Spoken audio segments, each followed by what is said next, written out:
Olá, boa noite. Como vai? Vai bem?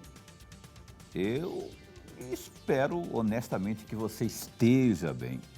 E mais do que isso, eu espero que você se mantenha bem, não é? E a gente faz de tudo a partir desse momento para que você tenha uma noite ou fim de noite, sei lá. A noite de hoje, sua noite de hoje, seja melhor ainda, melhor do que foi o dia, não é? Estamos aqui para contribuir em forma de notícias, informações, entrevista e, enfim, comentários do Lorenberg. Ele sempre tem um espetáculo bom aí de política. O Lorenberg comenta sobre tudo, até briga de galo, trouxer aqui, ele fala, comenta, a gente, né? E a gente está ao vivo, mais uma vez, pela sua TV Pantanal, canal 22, emissora do Grupo Gazeta de Comunicação e também pela página no Facebook da TV Pantanal. E ainda pelo www.gazetadigital.com.br. Muito obrigado pelo carinho da sua companhia. Cá estamos nós ao vivo. Aliás, a propósito, hoje a gente tem aqui a professora Vanice. Na verdade, ela já esteve aqui, mas não como entrevistada. Esteve aqui na semana passada, ela veio fazer a segurança aqui do professor Alexandre Faria. O maridão veio dar entrevista aqui, falou muito bem, inclusive, tem uma grande novidade envolvendo imposto de renda. E ele, Alexandre, está à frente, né, desse movimento lá. E a Vanice vai falar também sobre isso hoje aqui, mas mais ligado à área dela, que ela pertence ao Instituto lá da UFMT, o Instituto de Computação da Universidade Federal de Mato Grosso. Esse instituto, não é, que é o IC, Instituto de Computação, está envolvido até a tampa também nesse projeto, e é desse projeto que a gente vai falar hoje aqui no nosso programa Opinião. É tão importante esse assunto, eu julgo tão importante, eu, Paulo, né, e todos nós também, tanto que tem Ministério Público envolvido, né, por meio da Procuradoria lá, que tem o doutor Paulo Prado à frente, né, Tribunal de Contas, tem um montoeiro de gente boa envolvido, tamanha importância e alcance social desse projeto. E aí eu convidei até ao vivo aqui a professora Vanice, para que ela não ficou ali toda, não quis falar se sim, se não, acho que depois ela resolveu ouvir aqui, né, e tal, e eu fiquei feliz com isso. Nós estamos contentes porque a gente vai esmiuçar um pouco mais e o papel também dessa área do Instituto da Computação nesse projeto também.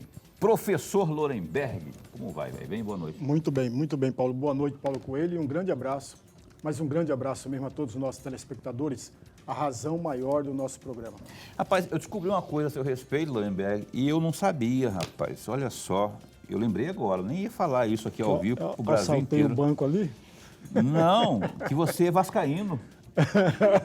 O Abdala, meu amigo Abdala Zaru, lá do Veja Bem Mato Grosso, ontem ele gravou um videozinho, assim, encontrou você, acho que nas... Mas não fui eu que sou vascaíno, é você que é vascaíno. Não, eu sou flamenguista, rapaz. Eu sou vascaíno. O Abdala é um dos 5 vascaínos que eu conheço aqui no Mato Grosso. Aí ele mandou um videozinho aqui, você rindo lá, falando que vascaíno. Eu falei, não tenho o que fazer mesmo, né? O Lorenberg, na verdade, não é vascaíno, ele é santista, está na 2ª divisão, inclusive, esse ano, né, Lorenberg? Ainda bem, né? Então, um abraço para o Abdala, meu amigo jornalista, lá do Veja Bem Mato Grosso, que é vascaíno doente e que daqui a pouco vai fazer companhia para o Lorenberg na 2ª divisão, porque o Vasco, pelo amor de Deus, também, né? Pois bem, dito isso, boa noite a você que está aí acompanhando. Obrigado pelo carinho da companhia, onde quer que você se encontre, não é? Como quer que você se encontre. E a gente tem uma satisfação muito grande de ter você aqui conosco mais uma vez. Sempre, sempre. Opinião que daqui a pouco, dia 27 de abril, completa 4 anos ao vivo, né? Segunda a sexta, ininterruptamente. Professora Vanice, muito bom tê-la aqui, obrigado por aceitar o nosso convite. E bom tê-la realmente, porque a gente vai esmiuçar um pouco mais sobre esse projeto. Eu gostaria primeiro de saber, afinal de contas, quem é essa intrusa que está aqui na mesa conosco? É porque... Chega, será, não né? dá pele licença nem nada, cabelo azul. Quem que é essa figurinha carimbada? Boa noite. Boa noite, Paulo. Muito obrigada mais uma vez pelo convite. Boa noite, professor Lorenberg. Boa noite, telespectadores. Eu fico muito feliz de estar aqui. Obrigada mesmo pelo convite. Então, vamos começar por essa senhorinha aqui, a nossa ternurinheca. É a nossa Teca. Exatamente. A Teca, ela é a mascotinha do nosso projeto. Ela foi idealizada por mim e pelo professor Alexandre. Justamente porque a gente não queria que o projeto ficasse personificado ou na professora Vanice ou no professor Alexandre. Então, a gente idealizou, você vê que ela tem uma diversidade, né? Que é a questão do cabelinho azul, uma roupinha verde, justamente para a gente ter atrair mesmo a atenção das crianças. Eu ia pedir para passar para mim aqui, mas o Gerson já focalizou focando ali. Nela ali, ó. Então, essa é a nossa mascotinha do projeto. Já tem nome? É ternurinheca mesmo? É ternurinheca, ela é Teca, que também representa tecnologia, educação, economia, cultura e arte. Lá na nossa página tem uma paginazinha só falando do que ela representa. No final do ano agora, o que a gente fez? Eu e o professor Alexandre, a gente pegou o recurso próprio, pediu para confeccionar algumas bonequinhas e a gente distribuiu para algumas crianças. Então, ela já tem registro, já. Que ótimo, já está patenteada então, já, viu, gente? Tá. Daqui a pouco ela ganhou um sorriso, que o Alexandre, mas a Vanice não puseram sorriso nela ainda. Né? Ela tem aqui, ó. Ela usa até blush. Não, cadê? Olha aqui, ó, bonitinha. Tem um sorrisinho. Rapaz, tem um sorriso ali também. Aí Então essa é a mascote. No decorrer do programa a gente vai falar mais sobre ela. Vamos falar mais sobre. Mas eu queria que você começasse a falar, Vanice, sobre o papel do Instituto, o seu Instituto, né? Da computação, nesse projeto aí, o que desenvolve, nós vamos mostrar alguns vídeos também daqui a pouco, mas vamos começar explicando aí do ponto de vista técnico e de forma que as pessoas possam entender também em casa, qual é o papel do Instituto da Computação nesse projeto. Sim, o que a TI está fazendo, né, no projeto. Bom, o projeto Cuiabá Mais Solidário, Fortalecendo Futuros, ele é composto de 2 projetos de extensão. Então, assim, todo mundo que vem aqui fala, né, projeto de extensão, professor, o que é esse projeto de extensão? Projeto de extensão são todos aqueles projetos no qual a gente tem o conhecimento fora da universidade. A gente pega aquele conhecimento de dentro da universidade e atravessa os muros da universidade, leva para a comunidade, para que a gente possa melhorar ali o ambiente da comunidade e ao redor da universidade. Então, o propósito de um projeto de extensão é isso, você pegar o conhecimento que você tem dentro da universidade e levar para fora, para a comunidade. Então, nós criamos 2 projetos de extensão, que é um projeto da economia, que o professor Alexandre coordena, e o meu projeto, que é o projeto do Instituto de Computação. Esses projetos, eles se complementam.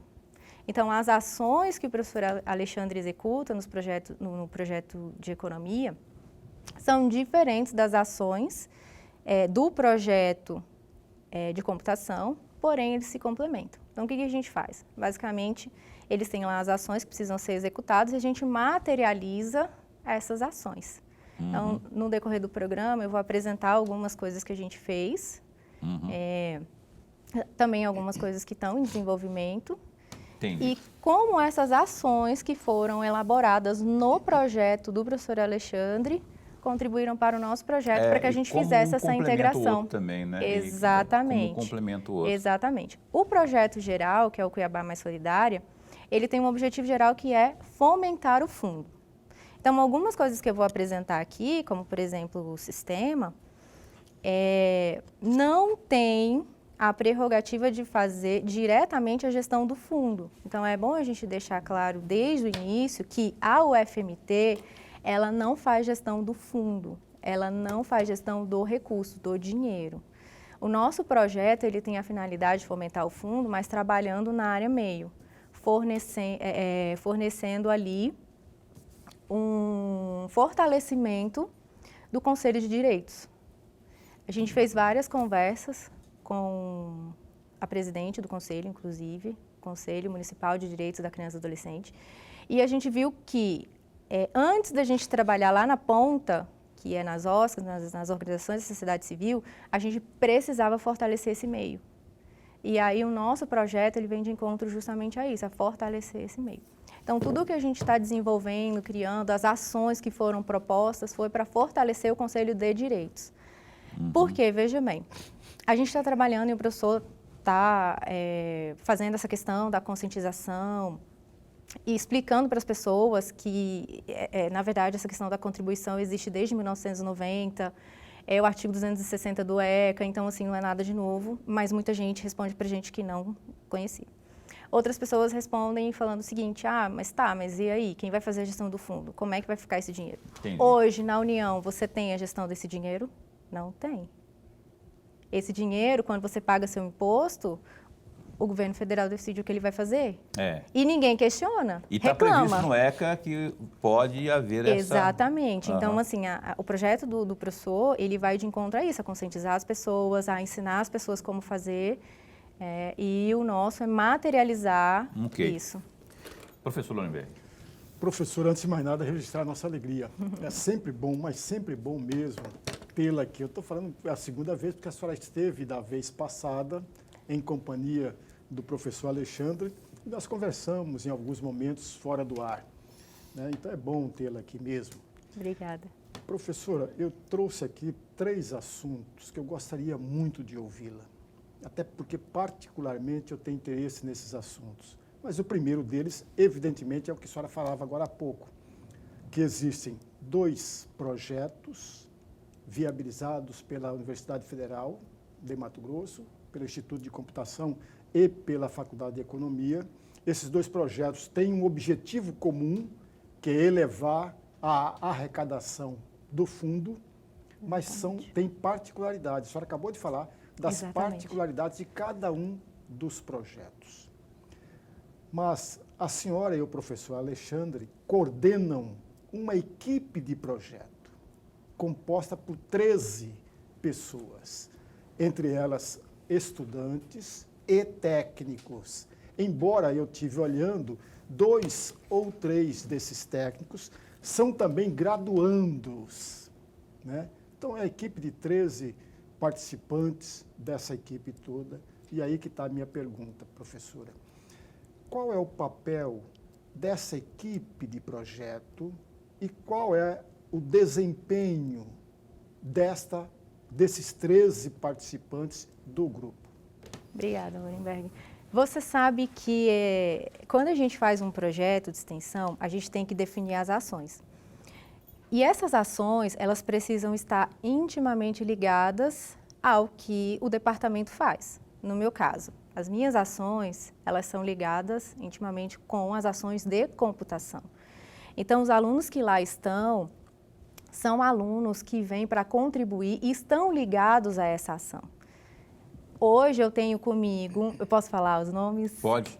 Eu tenho comigo, diretamente ligado à computação, Luiz Rondon, e ele está responsável, inclusive, pelo desenvolvimento do sistema.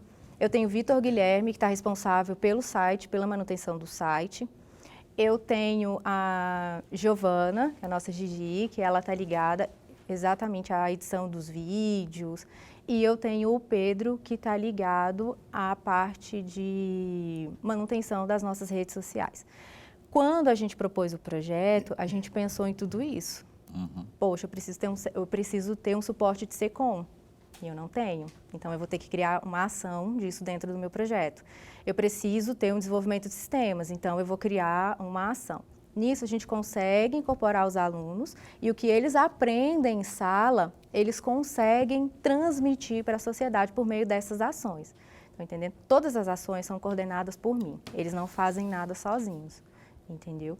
E aí, cada ação dessa é desenvolvida de acordo com o que está no projeto, com o departamento, que no nosso caso, o Instituto de Computação, e com o que o aluno aprendeu e pode devolver para a sociedade. Boca, você tem aí o Instagram deles aqui, porque a gente tinha aí, eu não sei se a Caroline separou aí, tem o Instagram da página deles aí, não é? Foi usado na semana passada, quando o professor Alexandre veio. Isso. Se ainda não tiver com você aí, pede para a Caroline, ela deve estar por perto aí, ela deve ter também lá, aí para você colocar aí, ver se consegue. Enquanto isso, mostra para a gente aí, para que as pessoas que estão em casa possam entender.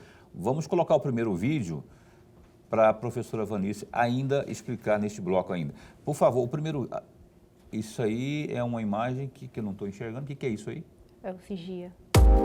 Ah, tá. É do nosso sistema.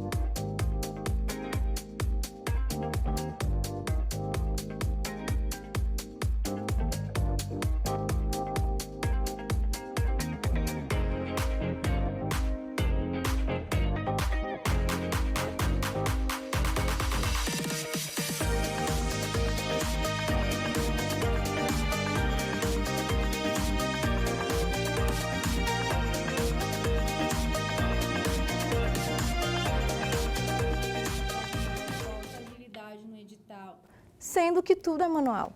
A gente chega lá, as meninas estão atoladas de papel. A gente falou, não, a gente vai ter que propor algo para poder mudar a situação, né, do pessoal, do trabalho pessoal. Por isso que eu estou focando que a gente trabalha ali na área MEI. Por quê? Porque a gente precisa ajudar a melhorar, né? A gente chama ali de fortalecer o Conselho de Direitos. Então, quando a gente chegava lá, eles estavam atolados de papéis. O que a gente pensou?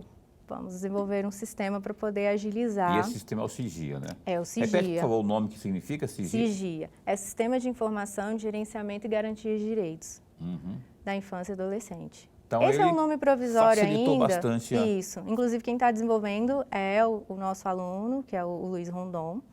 Ele está ligado no projeto, também é me orientando. Uma parte do sistema, que é a primeira parte, ele vai apresentar como trabalho de conclusão de curso dele. E como trabalho futuro, a gente já vai colocar os outros módulos, que são os módulos de execução e o módulo de prestação de contas. E não tem. Então, hoje, como que é feito lá no CMDCA? As OSCs, elas são cadastradas manualmente. Existe um formulário para poder fazer esse cadastro. Depois, tem um processo de aprovação. E só depois que ela fica registrada é que ela pode concorrer a um edital do CMDCA. Se ela não regulariza a situação dela no conselho, ela não pode concorrer a nenhum edital para poder ganhar recurso. Então, mesmo que tenha recurso do fundo, se não tiver o cadastro, se não tiver regulamentada lá no CMDCA, ela não consegue. Só que para muitos esse processo é um pouco demorado, entendeu? Então o sistema ele vai ajudar nisso. Você vai entrar no intervalo ou quer que eu já fale também da outra parte? Pode concluir o raciocínio que eu chamo o intervalo já. Ah, então tá bom. Então, aí a segunda é o seguinte, a gente teve uma demanda muito grande das OSCs com relação aos projetos. E aí o professor Alexandre, por meio do projeto de extensão dele, lançou uma ação de curso, capacitação, para ensinar as OSCs a fazer projeto. Tudo voltado para o último edital de chancela que a gente teve. A TI, ela entrou com o formulário eletrônico. Por quê? Porque o professor ensinou a fazer o projeto e aí nós criamos uma ferramenta para que as OSs preenchessem o formulário de forma online e gerassem o projeto, sem precisar se preocupar com a formatação. Nisso era só ele preencher, imprimir e entregar no conselho. É óbvio que isso não é o ideal, porque o ideal é não gerar papel. Na verdade, ele nem ter que entregar isso no conselho. O ideal é que isso fosse preenchido no sistema e, a partir do sistema, ele já enviasse para aprovação. Entendeu? Beleza. A gente vai falar mais sobre isso, né? Do sistema, propriamente, do projeto, esmiuçar um pouco mais desse projeto aí. Após o intervalo comercial, o Lorenberg vem com a pergunta inicial no bloco que vem. E a gente segue aqui com a professora Vanice. O Opinião dá um tempinho só e volta já já.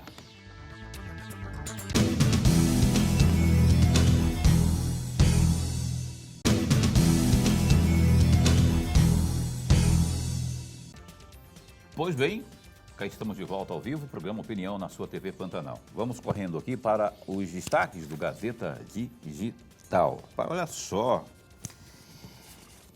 polêmico isso aqui. O presidente, daqui a pouco eu vou falar mais a respeito disso, inclusive chamar o Lohrenberg para conversa.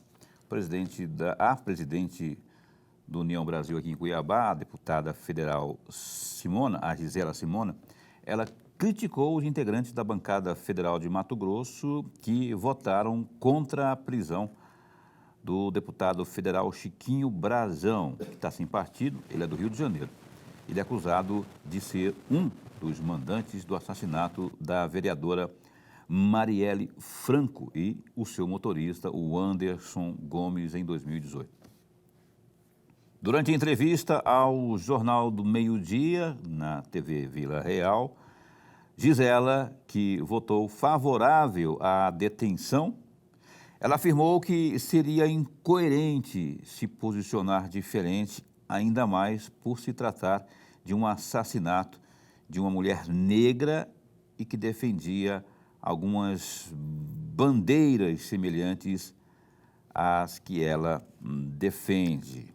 Abre aspas para ela, Gisela, particularmente relativo ao meu voto, tem uma bandeira de combate à violência contra as mulheres. Estamos tratando de um assassinato gravíssimo de uma mulher negra, vereadora do Rio de Janeiro, e dentro desse cenário seria incoerente votar contra essa situação lá de ontem, né? E ela disse que lamenta a decisão da maioria dos colegas.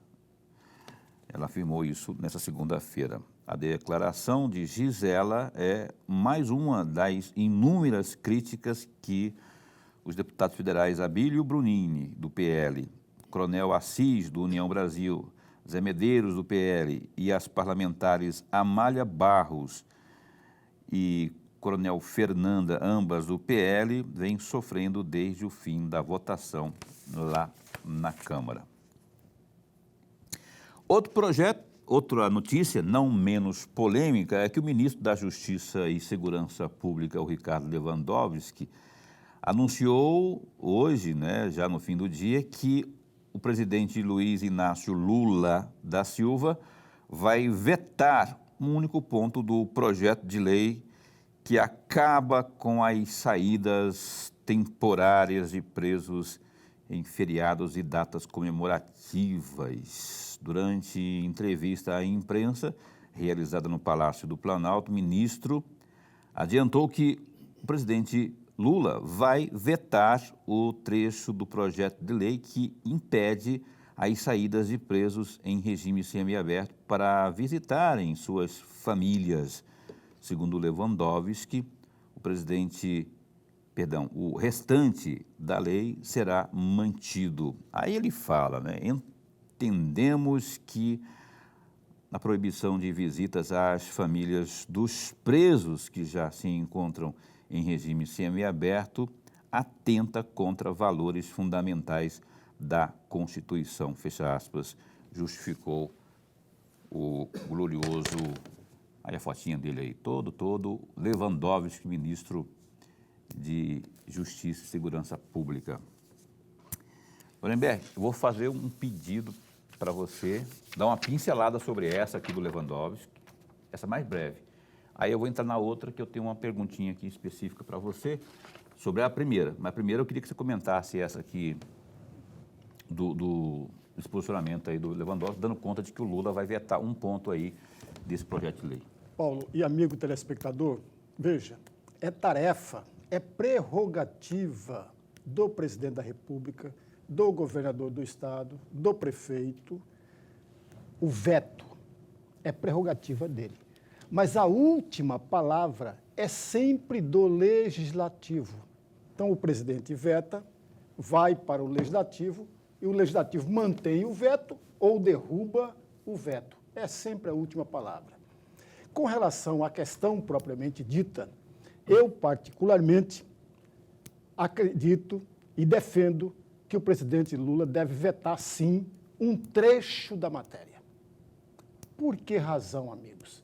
Veja, ao contrário de muita gente que votou contra a saidinha, que votou contra a saidinha, fez um carnaval, um oba-oba, e não fez o que deveria fazer. Porque a maioria das pessoas não sabem que tem critérios rigorosos para conceder a saidinha. Por exemplo, alguém que está no regime fechado não tem esse critério. Só tem quem tem a saidinha, quem tem direito, quem está no semi-aberto. Quem cometeu estupro, quem cometeu homicídio, digamos, roubo seguido de morte, não tem saidinha, amigos. Então, existe todo um critério que é impessoal. Veja, o presidente tem a prerrogativa para dizer sobre a saidinha, mas tem que ser impessoal. É bom ficar claro isso, porque a impessoalidade? A impessoalidade defende o que diz a Constituição. Vamos imaginar que eu sou o presidente da República, eu determino a saidinha aqui, porque é uma prerrogativa minha, mas no meio dele tem o meu filho, tem meu irmão, tem meu tio. Aí deixou de ser impessoal, passou a ser pessoal. Portanto, está contrariando o que diz a Constituição Federal e, portanto, é imoral e é ilegal. Só cita um exemplo aí do que seria, que compreenderia o regime semiaberto. Por exemplo, aquela pessoa que vai trabalhar... Não, pois é, aquele que cometeu que tipo de crime? Que tipo de crime? Não, porque o semiaberto tem toda uma escala. Por exemplo, você vai ser condenado, digamos, 15 anos de prisão, regime fechado. E há todo um procedimento e um comportamento que permite a esse preso sair para o regime semiaberto. Pois é, mas pode... Só nesse caso, veja, só nesse caso que eles têm direito à chamada saidinha. Por outro lado, amigos, veja, há uma tese que eu discordo dela, até porque as prisões no Brasil são exatamente a faculdade do crime. Faculdade do crime. Qual é o papel de uma prisão? É a ressocialização daquela pessoa que o Estado foi lá e tirou ele do convívio para dentro do presídio. Por isso que o Estado tem o direito e a obrigação de manter a vida do preso. É obrigado a manter a vida do preso. E esse preso tem todo um comportamento que o leva a determinados privilégios para ele ser ressocializado. Então, a saidinha faz parte da política, portanto, é constitucional. Da saidinha faz parte de todo um processo de ressocialização. Okay. Bom, eu vou comentar, vou dar minha opinião sobre isso daqui a pouco. Vou perguntar primeiro, fazer a próxima pergunta para o Lorenberg aqui, mas vou deixar adiantado já, vou dar um spoiler aqui, que eu sou contra a opinião do Lorenberg, do Lewandowski e do Lula quanto a isso aí, esses posicionamentos aí do veto. Acho que daqui a pouco eu vou esmiuçar um pouco mais por que eu acho isso. Mas eu quero, Lorenberg, se você me permite, chamar para a conversa aqui um telespectador, que está dizendo o seguinte: boa noite, professor Lorenberg. Os 5 deputados da direita de Mato Grosso, incluindo os 2 coronéis e 2 mulheres, rasgaram a máscara de que seriam os defensores da justiça e da segurança, ao votarem a favor da liberação de um mandante de assassinato político, jogaram no lixo a sua biografia política de forma indelével e envergonhando a população decente de Mato Grosso. Sandro Rosa. Sandro, abraço, boa noite, obrigado pela sua participação aí. Está provocando no bom sentido aqui o Lorenberg e a mim também, porque eu também vou dar o meu pitaco daqui a pouco também. Boa noite, Sandro Rosa. Muito bom, mas muito bom mesmo, Sandro Rosa, tê-lo aqui no nosso programa. É muito bom. Você tem algumas afirmações e algumas colocações que são muito ricas para todos nós aqui. Pois bem, 128 deputados federais votaram contra a manutenção da prisão do Brazão, do Chiquinho Brazão, que pertencia à União Brasil e ele saiu da União Brasil. Por que isso, amigos? Porque existe, é constitucional, que um parlamentar, seja deputado federal ou senador, venha a ter uma prisão decretada, o plenário da casa em que ele pertence possa ser ouvido. Independente se você é a favor ou contra isso, mas isso é constitucional, é legal. Que o plenário possa ser ouvido. A CCJ da Câmara já votou, e por isso que foi ao plenário, mas tinha uma determinação do partido do PL, o mesmo partido do ex-presidente Jair Bolsonaro, uma determinação do partido para votar contra a manutenção da prisão. Assim como aconteceu com republicanos e com parte do União Brasil. Não são todos os parlamentares do União Brasil que votaram a favor da manutenção da prisão. Parte votou o contrário. Então, isso é constitucional, amigos. Agora, a questão maior está numa coisa muito simples. Eu já ouvi muitos parlamentares, inclusive aqui na nossa bancada, permita, Sandro Rosa, não citar nomes, aqui na nossa bancada, que lugar de bandido é na prisão mesmo. Mas parece que o bandido é só do adversário. É de um grupo adversário, mas não de uma forma geral. Não de uma forma geral. Tem provas contundentes que os irmãos Brazão, um é membro do Tribunal de Contas do Estado, do Rio de Janeiro, e o outro é deputado federal. Os dois trabalharam para obstrução da justiça, obstrução da investigação do caso, e corromperam policiais. Tanto é verdade que um delegado de polícia está preso porque trabalhou para esconder, para parar, para deixar a investigação parada. Okay. O maior de tudo não é isso.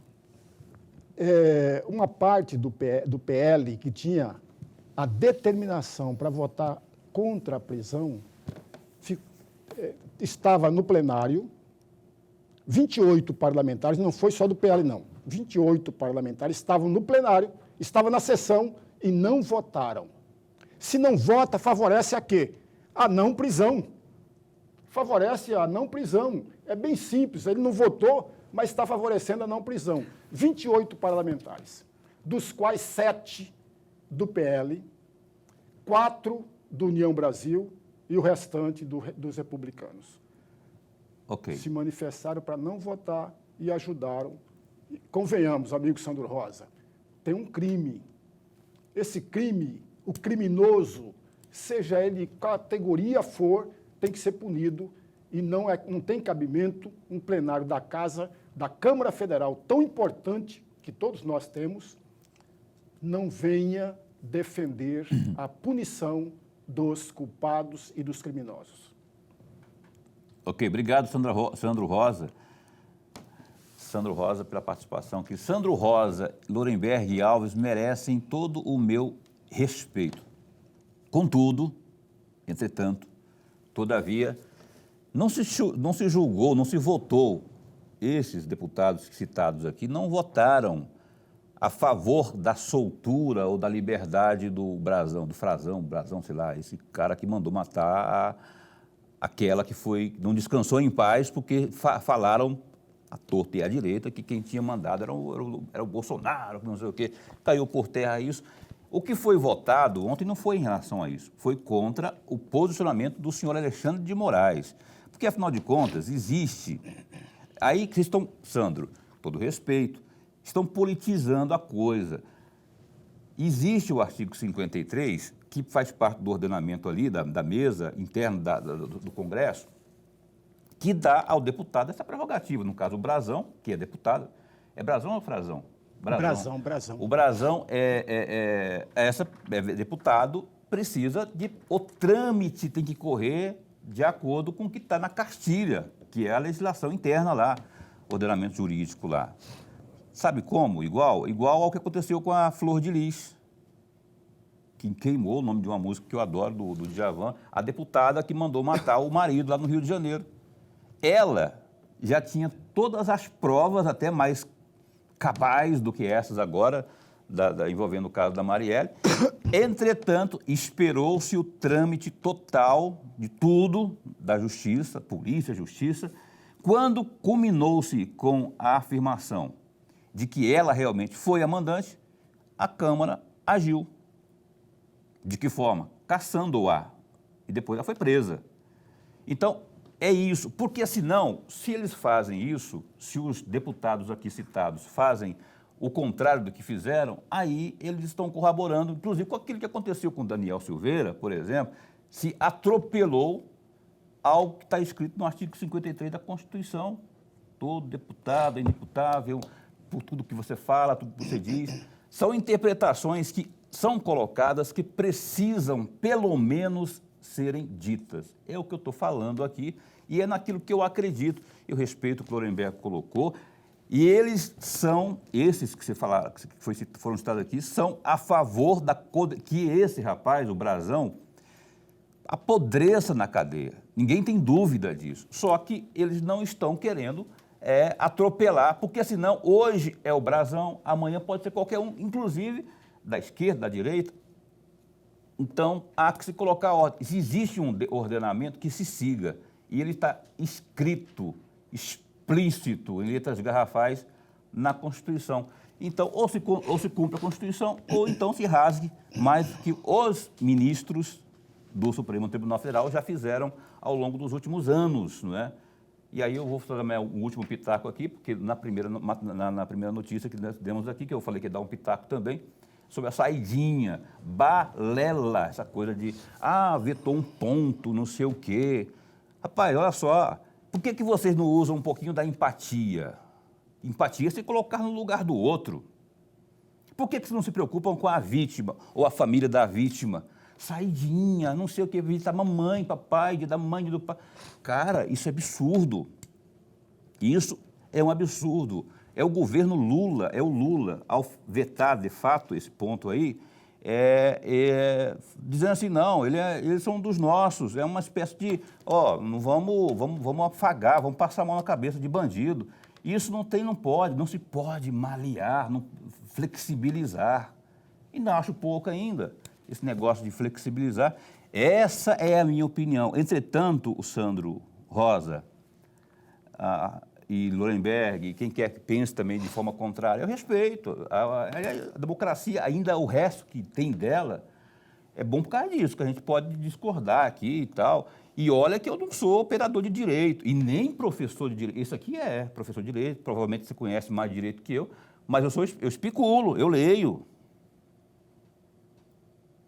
Eu leio, né? E aí eu também tenho que me posicionar a respeito disso. O programa chama opinião, se não der minha opinião, aí fica um troço meio complicado, né?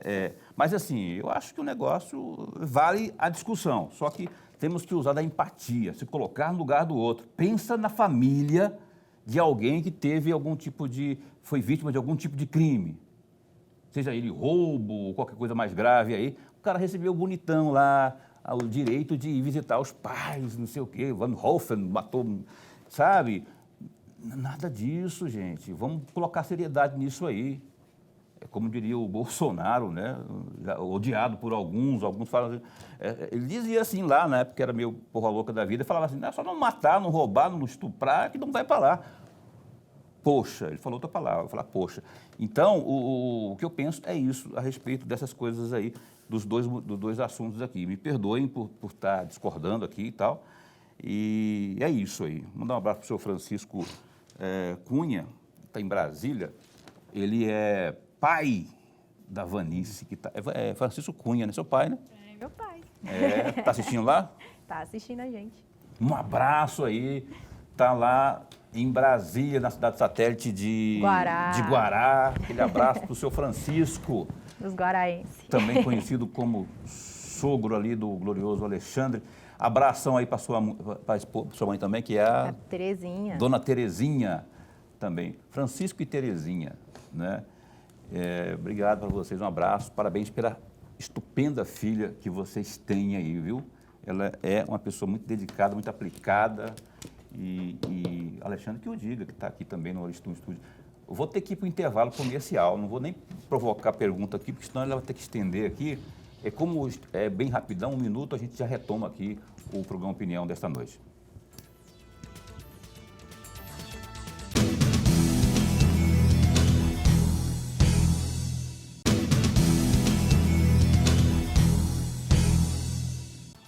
Eis que estamos... Lorenberg brigou comigo aqui, foi quase um tapa aqui no intervalo, porque um pensa de um jeito, pensa do outro, aí tal, a Vanessa teve que entrar aqui, fazer a gente fumar o cigarro, o cachimbo da paz. Mentira, não teve nada disso. Lorenberg é um baita de um companheiro, parceiraço aqui, de quase 4 anos aqui, e a gente concorda em quase tudo na vida, né? E aí, de vez em quando dá... Mas aí, quando não tem concordância também, quando a gente não concorda, a gente... Depois, né, fica de boa também, é coisa bem... Nem chega a indispor, porque o Lorenberg também, para brigar com ele.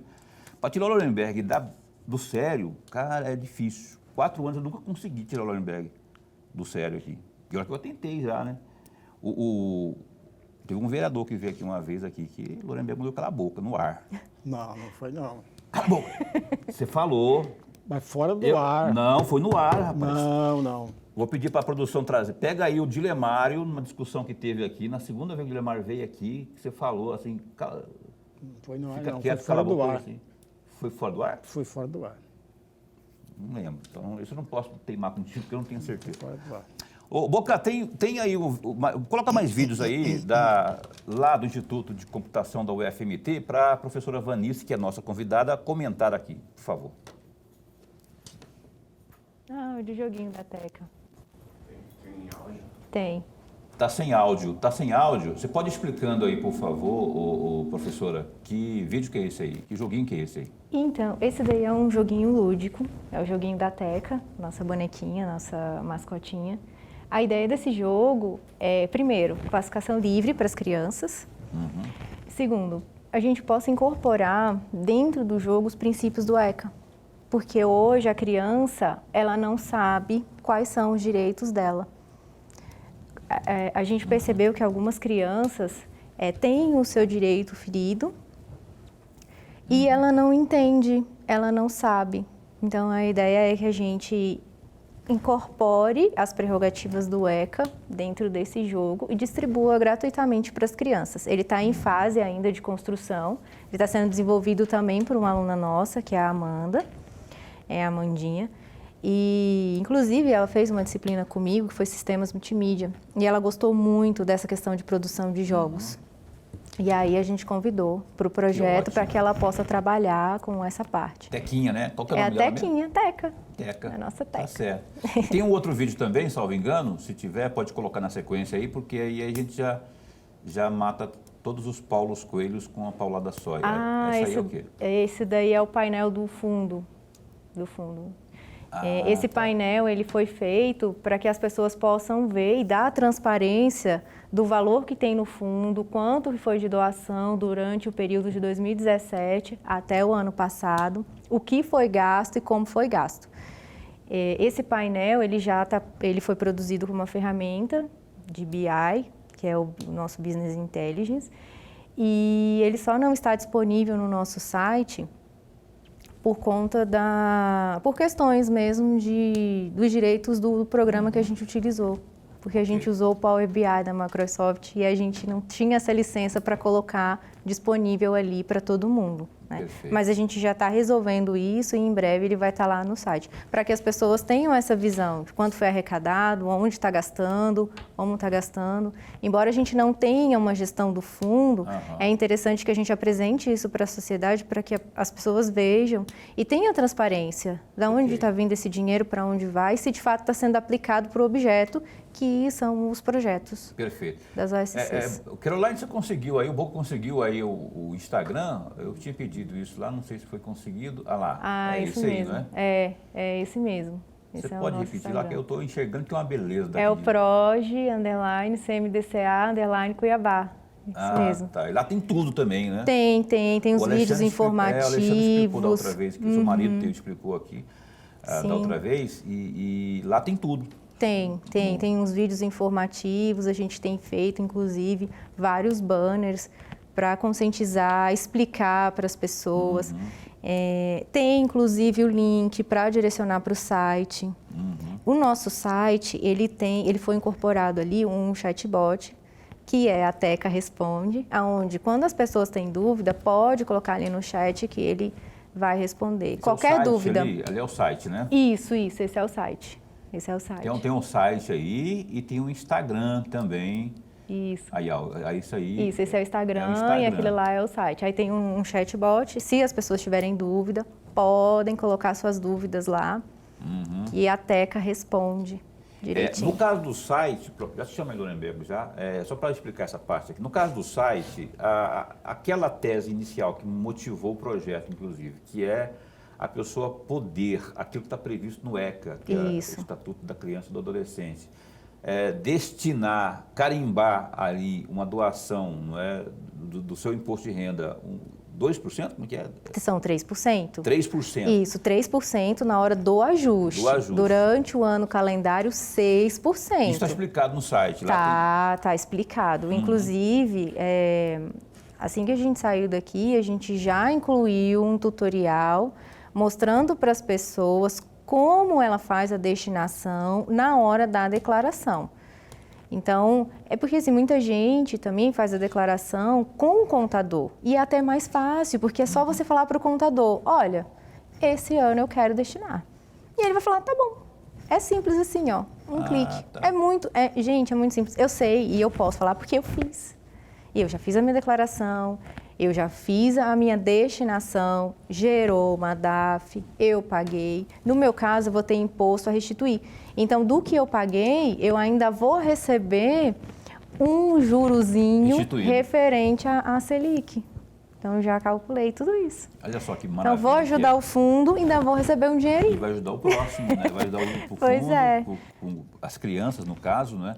E é importante, Paulo, a gente deixar claro para as pessoas que quando você destina, esse dinheiro ele já ia para a União. E a União que deliberaria, ou seja, distribuiria esse fundo de forma genérica, no bojo, né? Você deixando aqui em Cuiabá, você ajuda, não só as crianças, mas fortalece a economia também. Então, é importante falar isso para as pessoas, porque esses projetos, eles ajudam as crianças, mas eles também geram empregos. Na tela ali é o também fortalece a economia do município. Na tela ali... Esse daí é o nosso site. É o site. Isso, é aquela ali a parte de notícias. A gente coloca. Baixa ele aí um pouco, Boca. Aí. Isso. Tá vendo ali no canto? É o chatbot. No canto direito ali, né? Isso, no cantinho. Ali, então, assim, quem tiver dúvidas pode colocar ali no chat. É uma inteligência artificial, então...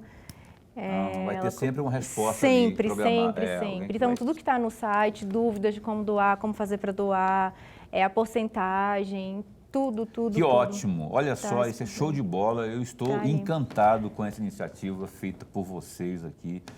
Lindo. E você, ao invés de deixar cair lá no geralzão, que o governo, que a União o faça, você pode aqui no Estado mesmo. Outro dia eu estava vendo a apresentação do Flauta Mágica, do pessoal de judô e outras crianças que podem estar se beneficiando, instituições podem estar se beneficiando. Isso é importantíssimo. E aqui você vê o resultado e tem como acompanhar também o resultado, fiscalizar, não é? Tem como. Então, põe de novo aí o site e o Instagram, por favor, glorioso Wallensen, conhecido também como Boca. Coloca o site e o Instagram de novo aí, por favor. Se você estiver me ouvindo, aí, obrigado. Esse é o Boca que eu conheço, viu? Aí, o que a gente pretende fazer? Esse aí é o Instagram. E agora vai colocar também o site aí, esse é o site, portanto, aí. O que a gente pretende fazer? Isso daí é um trabalho que nós temos, os trabalhos que já foram feitos, são muitos, não dá nem para falar todos aqui, falei só uma parte. Temos os trabalhos que estão em andamento, que daí é para mostrar um pouquinho do sistema, e o que ainda falta implementar. Alguns projetos já foram aprovados no edital de chancela, e aí eles estão preparados para receber recursos direto. O que a gente vai fazer? A gente vai tentar implantar esses editais e para que as pessoas façam a doação direto para esse projeto no site, vai gerar um boleto. Ao pagar esse boleto, o dinheiro não cai no fundo, mas sim já no projeto que a pessoa quis destinar. Projeto, exatamente. Né? Na conta do projeto. Exatamente. Professor Lorenberg, por favor. Professora, eu tinha 3 assuntos para conversar com a senhora. Infelizmente, eu demorei muito nos meus comentários. Peço desculpa à senhora por isso. Eu também tenho que pedir desculpa, porque eu também acabei entrando na onda aí. Então, mas um desses temas eu vou pedir aqui para a senhora. Trata exatamente de um texto entre o produtivismo acadêmico e a pesquisa relevante que a senhora e o professor Alexandre publicaram na revista Atlante, lá no caderno Educação. Eu destaquei um trecho lá na conclusão, professora. Entre aspas, o que se precisa é encarar de frente o problema e definir um novo contrato com novas regras e processos, que seja capaz de reduzir o estresse do corpo docente e potencializar a construção de projetos realmente relevantes para o avanço da ciência e tecnologia, para atender ao progresso social e não apenas ao progresso econômico. A ciência deve estar a serviço da sociedade e não apenas da lógica da economia de mercado. Gostaria muito de ouvir um comentário, professora, em especial da última frase. Antes de a senhora responder, eu pedi para a senhora responder em 1 minuto e meio, ó, desafio. Mas antes de começar a responder, antes que eu perca o tempo aqui, estender o tempo, mandar um abraço também para o senhor Lúcio Faria. Sabe quem é o senhor Lúcio Faria? É o pai do Alexandre Faria, que, por consequência, é o sogro da gloriosa Vanice, que vai responder em 1 minuto e meio agora, por favor. Vamos ver se eu consigo. Você sabe que quando a gente escreveu esse artigo, a gente estava focando no estresse da pesquisa. Por quê? Dentro da universidade, o nosso principal trabalho é o ensino. Eu preciso dar aula, mas eu também tenho que fazer pesquisa. E eu também tenho que fazer extensão, que é justamente pegar isso e trazer para a comunidade. A pesquisa, às vezes, ela gera estresse. Por quê? Eu preciso publicar. E eu preciso publicar algo relevante. Eu preciso ter indicadores, e aí vem aquelas letrinhas das revistas que deixam a gente maluco. É A, é B ou C? E isso gera um estresse muito grande na gente. Porque dependendo da revista que você coloca, às vezes, para você é uma pesquisa relevante. Mas para aquela revista, por ser um C, um B, ela acaba não sendo tão relevante como você gostaria. Entendeu? Então, até onde isso leva um impacto ou não na sociedade? São as letras ou o que de fato eu produzi? Olha o tanto de coisa que a gente está fazendo nesse projeto. Na hora que a gente for publicar, a gente tem material suficiente para apresentar uma transformação. No intervalo, eu comentei com você sobre a questão dos projetos, que antes do curso, a gente teve 4 instituições que apresentaram projetos. Depois do curso, a gente teve 10. Aliás, teve muito mais, mas a gente teve 10 aprovados. Entendeu? Então, assim, tudo que a gente está fazendo, a gente pode colocar isso como uma pesquisa e resultados. E isso é um resultado real. E talvez isso não entre numa revista de impacto A, mas teve um impacto muito grande para Cuiabá. Está tendo um impacto muito grande para as organizações da sociedade civil. Ótimo. Nuremberg, para não dizer que não falei das flores também, eu queria que você fizesse a última pergunta. Dá tempo de fazer uma curtinha para responder em 1 minuto. Você tem aí? Professora, a senhora foi orientadora de um aluno da senhora que me fugiu o sobrenome, mas é chamado Adriano, que na oportunidade de um convênio entre a UFMT Adriano Colombo e o Tribunal de Contas do Estado fez um estágio e o resultado desse estágio foi levado para o trabalho de conclusão do curso, que serviu para o próprio Tribunal de Contas do Estado. A senhora poderia comentar rapidinho? Em 1 minuto, Posso. rapidinho, em 1 minuto. Esse trabalho ele foi feito realmente mediante convênio, UFMT, Tribunal de Contas. Eu faço parte desse convênio já há 8 anos, 7 anos mais ou menos, na verdade, 7 anos. E o resultado foi justamente um sistema de gerenciamento de contratos e convênio, e lá não tem, focando na transparência, na legalidade, na possibilidade de renovação ou não, para não atrasar os contratos, na nova lei de licitação. Então, esse foi o resultado do trabalho. Sim. Ótimo.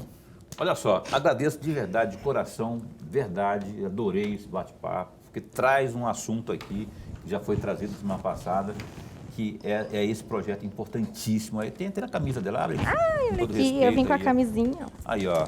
Transforme sua contribuição em solidariedade. Exatamente. Doe seu imposto de renda. Obrigado, viu, professora Vanice, por ter Eu vindo que agradeço. aqui. Parabéns pela iniciativa aí de você e seu glorioso esposo, que você conheceu lá em Portugal. Está ali o Alexandre. E esse espaço continua a posto para bem informar. Tudo de bom. Obrigada. Ainda dá tempo de eu agradecer aos alunos? Rapidinho, Gente, assim, eu gostaria 20 segundos. eu gostaria de agradecer a todos os meus alunos, os alunos que fazem parte do projeto com a gente. Adriano, Bia, Isabelle, Stephanie, Naya, nossa Teca, Luiz Rondon, Vitor. Ai, será que eu esqueci de mais alguém, gente? Obrigada. Sinta-se abraçado. Também o senhor Francisco aí da Cunha, em Brasília, Francisco Cunha, e também o senhor Lúcio Faria e a dona Terezinha também está em Brasília. Lorenberg, até amanhã. Até amanhã. A gente entrevista amanhã aqui ao vivo no programa Opinião. O glorioso, ele é organizador da 10ª Semana do Cavalo e sócio proprietário do Aras Twin Brothers, o Carlos Eduardo Póvoas, o Caê, aqui. Vamos falar sobre essa 11ª Semana do Cavalo. Importante isso, inclusive, viu? Vamos tratar desse assunto também amanhã, sexta-feira, aqui no programa Opinião. É isso. Sandro Lúcio, um abraço. Fica com raiva de mim não, viu? Lorenberg também não, hein? Vai ficar bravo comigo também não. É Sandro Lúcio. Sandro Rosa. Sandro Rosa. Sandro Rosa, abraço. Alexandre, professor, obrigado, viu? Um abraço aí. Tudo de bom. Parabéns mais uma vez pelo projeto. Até lá, amanhã a gente se encontra às 19h30. Fica bem, fica com Deus também.